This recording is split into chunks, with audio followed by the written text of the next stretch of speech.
Vamos lá, Vale, a prévia operacional foi divulgada na semana passada, né?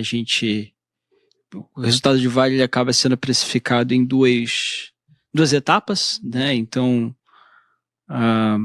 e a gente sempre brinca aqui que são 3 relatórios, como são 2 etapas, são 3 relatórios, aí o Nishio fica falando a prévia da prévia, justamente por isso, porque a gente tem que, né, a gente divulga as nossas estimativas pro volume de vendas, produção e preço que ela divulga como relatório de produção e vendas, né?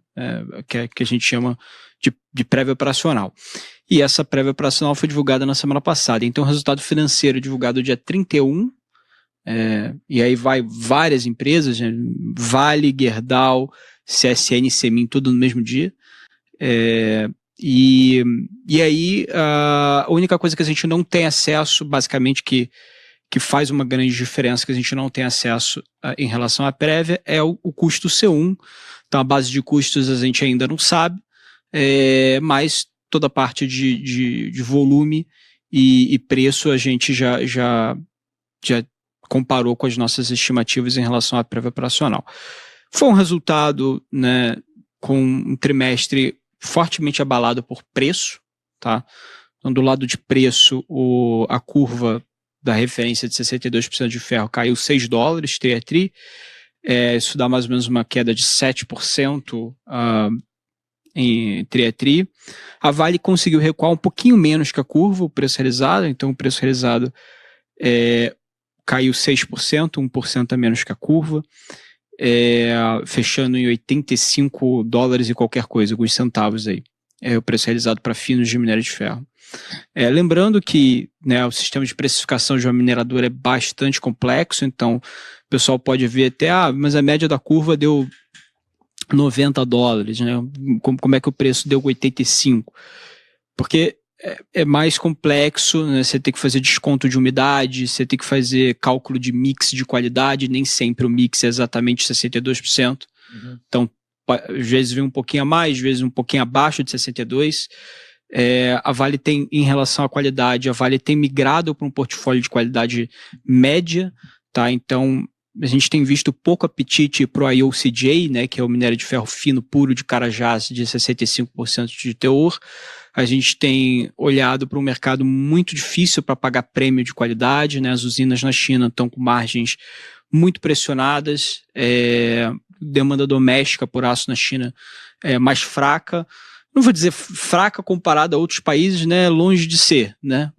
A China continua ainda sendo o centro de demanda por minério de ferro e produção de aço, né? Corresponde a quase 70% da produção de aço mundial.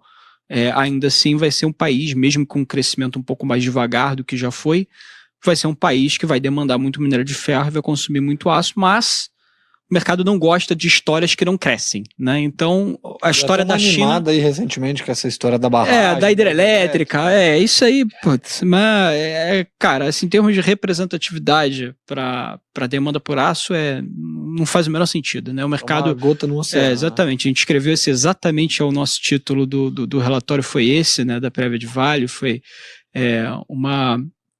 uma gota de demanda num oceano de oferta, né? Então a gente está vendo muito excesso, muita oferta de minério de ferro, né? A gente tem Simandou entrando no sistema de oferta no ano que vem, um grande projeto ali na Nova Guiné, né? Exatamente, é uma Carajás. Não dá nem para dizer que é uma mini, tá? São 2 minas com seu full ramp-up, 120 milhões de toneladas ano, depois de ter atingido o ramp-up total. Então não dá nem para dizer que é uma mini Carajás, é uma nova Carajás, né? Tanto de qualidade quanto em termos basicamente em termos de produção. Então, a combinação perfeita para a queda do preço. Você tem excesso de oferta entrando no sistema, você tem outros. Simandou é o principal, mas você tem outros projetos, né? Boa parte deles, até curiosamente, sendo desenvolvidos pela Rio Tinto ali na Austrália. Então, assim, você tem. Você tem expansões de capacidade ocorrendo nos próximos 5 anos. E a demanda não cresce. E a demanda não cresce, exatamente o que eu falei. Então, o ponto aí é que é uma história de retração de demanda, vai continuar sendo uma demanda forte, mas ela vai ser mais fraca do que ela já foi no passado. Esse é o ponto. E a oferta está subindo. Então, a história do minério de ferro não é uma história boa. né? E o mercado não gosta, né? Quando não cresce, o mercado já torce o nariz e quer saber de outra coisa. Então é isso que a gente tem visto. Eu acho que o Vale sofre bastante com esse sentimento. E a hidrelétrica, né, a barragem hidrelétrica lá no Tibete, ela não muda isso. Tá? A gente fez um cálculo ali que seria responsável por mais ou menos 0,5% da demanda, seria responsável por 0,5% da produção de aço bruto por ano da China. Isso é menos de 1%, 0,5% por ano. Então, assim, embora o projeto seja faraônico, né, seja 3 vezes maior, a capacidade instalada de megawatts seja 3 vezes maior que a usina de Três Gargantas, que até então é a maior usina hidrelétrica do mundo, ainda assim, o projeto de construção ele leva mais de 10 anos. Então, assim, você tem uma demanda por aço ao longo desses 10 anos importante, mas ela é diluída nesse período. Então, assim, na hora que você for ver a demanda por ano, e em relação à capacidade instalada de aço chinês, que é ali 1,2 bi de toneladas, quase nada, entendeu? Representa menos de 1%. Então isso não seria o trigger suficiente para fazer uma movimentação forte no minério de ferro. Ele subiu claramente diante da notícia, mas muito mais por um viés especulativo. Quem conhece o mercado de minério de ferro sabe que é altamente especulativo, totalmente reativo a notícias, né? E na nossa interpretação o que acabou acontecendo foi que os investidores eles olharam esse anúncio, olha, né, maior hidrelétrica do mundo, vamos construir, vamos investir em infraestrutura, e os investidores talvez pensaram, né, que pode ocorrer o anúncio de novos projetos. Então a reação do mercado não foi exclusivamente ligada ao projeto da hidrelétrica, e sim a atitude do governo de botar dinheiro, investir bastante em infraestrutura para tentar compensar a queda de demanda por aço no setor de construção civil residencial, que todo mundo sabe a essa altura do campeonato, que tem um estouro de bolha ali imobiliária na China e que reduziu, né, se for a culpa, né, boa parte da redução da demanda por aço da China vem do mercado imobiliário em crise. Então, o governo está tentando compensar de algum jeito, né? Então talvez a infraestrutura seja uma dessas formas de compensar de alguma maneira essa demanda por aço em declínio. Então, em termos de preço, o cenário continua esse excesso de oferta, baixa prospecção de aumento de demanda. Então a gente vê um preço do minério de ferro, inclusive para o final desse ano, nossa projeção é que caia abaixo de $90. Então subiu um pouquinho acima de 100 com essas notícias, hoje já caiu de volta, está em 99, qualquer coisa, e a gente acha que ao final do quarto trimestre ele pode vir abaixo de 90. Você tem uma sazonalidade positiva para as mineradoras no segundo semestre, aumento de oferta, né, produz mais porque tem menos chuva, à medida que tem menos chuva, né, e mais volume entrando, e a demanda não tá correspondendo, de novo, mais oferta do que demanda, preço cai, então a gente acha que o preço pode cair até próximo de 90 no final do ano. Isso de preço. De volume, a gente não teve nada de relevante da parte de volume em finos de minério de ferro, a gente teve uma produção boa, tá? Acho que o problema da Vale não está sendo produção, ela está botando produção recorde desde 2019, depois da queda da barragem de Brumadinho, ela perdeu um pouco de produção, e aí ela já está voltando para patamares lá de trás de 2019, quando ela tinha Brumadinho como ativo. Então a gente está vendo produções boas. Então o problema está sendo na venda, tá? Então a gente viu uma venda ano contra ano, considerando a sazonalidade, a gente viu uma venda caindo por volta de 2% ano contra ano. A Vale explica que essa queda de venda está atrelada a uma mudança de estratégia em fazer uma maior parte de estocagem de minério de ferro nos portos da China. Então ao invés dela estocar aqui no Brasil, né, produziu, estocou, ela produz, despacha para os portos de destino, e aí fica hubs nos portos lá da China, né, para fazer blendagem, processo de concentração em blendagem no próprio porto. Qual é a vantagem disso? Você atende melhor o seu cliente em relação às usinas a conseguirem o teor específico que ela quer, né? Então tem balanços ali que às vezes misturam minério de ferro mais puro de Carajás com minério de ferro do Sudeste ali de Minas Gerais, e encontram um teor específico para atender a necessidade do cliente. Então isso tem sido uma estratégia que a Vale vem adotando, não só Vale, as outras majors também têm feito, Rio Tinto, BHP, Fortescue, todas têm feito hubs ali nos portos. Então a gente viu, na verdade, uma venda recuando ano contra ano por conta dessa mudança de estratégia. Isso porque quando ela despacha, mas ela ainda não concretizou a venda, né? Ela computa como produção, mas não consegue computar como venda, porque o minério de ferro ainda é dela, ela ainda não vendeu, ela só despachou para o porto da China, mas ela não efetivou a venda para o cliente ainda. Ela vai blendar lá e vai vender para o cliente posteriormente. Então, esse gap, né, esse espaço entre o que ela produziu e o que ela vendeu aumentou ano contra ano, e aí a gente viu essas vendas ano contra ano reduzindo nessa casa de 2% em finos. E deixa eu te fazer uma pergunta. Dado que a gente já tem volume, já tem preço assim, realizado da companhia, já tem vendas, o que pode surpreender? Você falou o C1, a sua expectativa é de um C1 caindo ano contra ano, um C1 estável ano contra ano, porque a gente tem várias variáveis, inclusive petróleo, que acaba afetando. E como é que está a expectativa? Porque isso pode acabar gerando uma surpresa. Sim, pode. A gente tem uma expectativa de C1 reduzindo o ano contra ano, tá? É uma redução na casa ali de high single digits, por volta de 8%. Agora, ele sobe tri a tri. Então tem que pensar que, assim, historicamente, os segundos trimestres são os piores trimestres de custo para a Vale.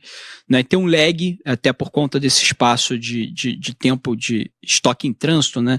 Então, o trajeto entre, né, o Porto Brasil e Porto China é mais ou menos 45 dias. Então, as vendas que ela já realiza daqui, né, parte das vendas ela está realizando no porto lá, como eu mencionei, mas ainda tem um percentual relevante de vendas que ela produziu e o minério de ferro já sai endereçado para o cliente. Então ela já computou como venda. Né? Só que isso a gente chama de estoque em trânsito, porque ela já vendeu, mas ainda não chegou na mão do cliente. Né?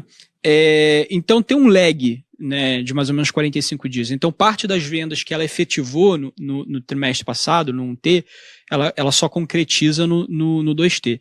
E o 1T acaba sendo o trimestre que tem, em termos de custo de produção, o pior custo de produção. Por causa da chuva, né? Por causa da chuva. É o trimestre que a gente tem mais chuvas no Brasil, então tanto o Sistema Norte quanto o Sistema do Sudeste da Vale estão passando por um processo de chuva. Então o volume cai, você tem baixa diluição de custo fixo e tal, então são trimestres ruins de custo de produção. E aí o custo de venda, né, acaba sendo afetado, empurrando esse custo de produção para o da venda no subsequente por conta desse processo de 45 dias. Então aí parte desse custo maior do 1T, ele acaba embarrigando e entrando efetivamente no balanço do 2T. Então historicamente o 2T acaba sendo o trimestre pior de custo, porque você tem esse processo do 1T embarrigando e o Sistema Norte ainda passa por um período de chuvas mais intenso. Né? A gente só vai ter um período mais seco ali no norte do Brasil mais para o meio do ano. Né? Então, assim, o primeiro e segundo trimestre ainda são trimestres onde chove bastante no Sistema Norte. Sudeste, o 2T já é mais seco. Então, ela aumenta a produção tri contra tri, principalmente o Sudeste foi muito forte. Tá? Mas a gente ainda tem ali uma questão de custo. Mas de maneira geral é um viés negativo. É um viés, assim, um ponto interessante também é que a gente tem ali uma questão de dólar, né? O dólar mais alto, no caso da Vale, ajuda ela a reduzir custos, tá? Isso porque a Vale reporta em dólar, eu já mencionei isso várias vezes aqui, né, nas minhas passagens aqui, recomendo fortemente o pessoal olhar Vale em dólar, não se olha Vale em real, que se expurga a volatilidade cambial. A única coisa que o dólar ajuda a Vale, o pessoal fala, mas o dólar mais alto é bom para a Vale. Aonde? No custo, não na receita. Porque se você está olhando a receita dolarizada, a volatilidade do dólar não impacta na receita. Mas ela impacta no custo. Por quê? Porque na hora que você olha a Vale em dólar e o custo está em dólar, ela tem boa parte dos ativos dela aqui no Brasil. Então ela paga lá né, aluguel de máquinas, ela paga os funcionários que trabalham nas minas, funcionários da parte de escritórios, ela paga tudo em real. E aí quando você tem o dólar se fortalecendo em relação ao real, você tem uma diluição desse custo em real na base em dólar. E aí o C1 vai para baixo pura e simplesmente porque o dólar subiu. Não necessariamente porque a companhia foi mais eficiente. Então tem um efeito cambial de dólar. Uhum. Só que nessa história do segundo tri, o que aconteceu justamente o contrário. O dólar em média, se pegar a média do primeiro T contra a média do segundo T, a média do dólar caiu 3% tri contra tri. Então o efeito cambial no segundo tri vai ser pior né, para o efeito de custo. Então a gente vai ver um custo subindo também lá, né, em relação ao movimento sequencial, não só por conta do estoque em trânsito, mas também pelo fato do dólar ter arrefecido. Então esse é outro ponto importante. Então dólar mais alto, se a gente tiver ali toda essa questão com Trump, tarifas, etc., a Vale pode se beneficiar desse ponto via redução de custo por conta de um câmbio mais esticado do lado do dólar.